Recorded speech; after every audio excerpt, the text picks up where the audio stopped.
গাজা এখন ধ্বংসের এক শেষ অধ্যায়ে দাঁড়িয়ে। ধ্বংসস্তূপের উপর বসে আছেন এক পিতা, কোলে সন্তানের শেষ স্মৃতি, একটি রক্তমাখা জামা। শিশুটি আর পৃথিবীতে নেই, চোখের পানি শুকিয়ে গেছে তার, আর এখন তিনি অপেক্ষায় আছেন আরেকটি বোমা কবে এসে তাকে নিয়ে যাবে তার সন্তানের কাছে। হয়তো সেই পরকালেই তাদের আবার দেখা হবে।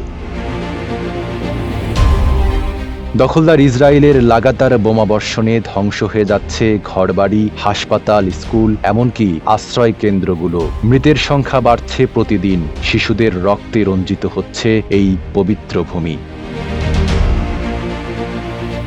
18 মার্চ যখন গাজার মানুষ সেহরির প্রস্তুতিতে ব্যস্ত ছিল, তখনই যুদ্ধবিরতির চুক্তি ভঙ্গ করে ইসরায়েল চালায় ব্যাপক বিমান হামলা। সেই থেকে প্রতিদিন গড়ে 100 শিশু প্রাণ হারিয়েছে। কালার এক্সপার্ট, জর্জ স্যাপ এবং মাইল্ড অন হ্যান্ডস টেকনোলজি সমৃদ্ধ অরিক্স ক্রিস্টাল ওয়াশ আপনার লন্ড্রি এক্সপার্ট।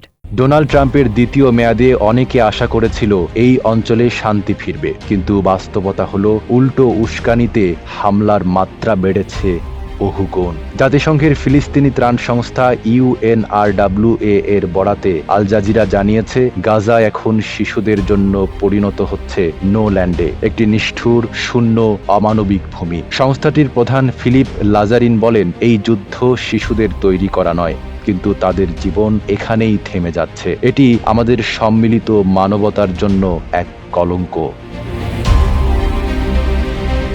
এদিকে মধ্যস্থতাকারী কাতার ও মিশরের কাছ থেকে পাওয়া প্রস্তাব নিয়ে আলোচনায় বসেছে ফিলিস্তিনের প্রতিরোধ যোদ্ধারা। তারা বলছে, আমরা শান্তির পক্ষে আছি, তবে দখলদার ইসরায়েল যদি বাধা সৃষ্টি না করে। অন্যদিকে ইসরায়েল ও তার মিত্র যুক্তরাষ্ট্র বলেছে, শান্তি ফিরিয়ে আনতে হলে প্রতিরোধ যোদ্ধাদের নিরস্ত্র হতে হবে। কিন্তু যোদ্ধাদের দাবি, যতদিন না দখল বন্ধ হবে ততদিন আমরা অস্ত্র ছাড়ব না।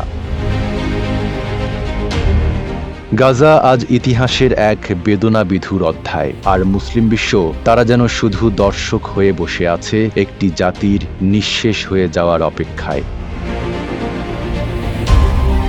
নাইম আরাবী, ঢাকা পোস্ট।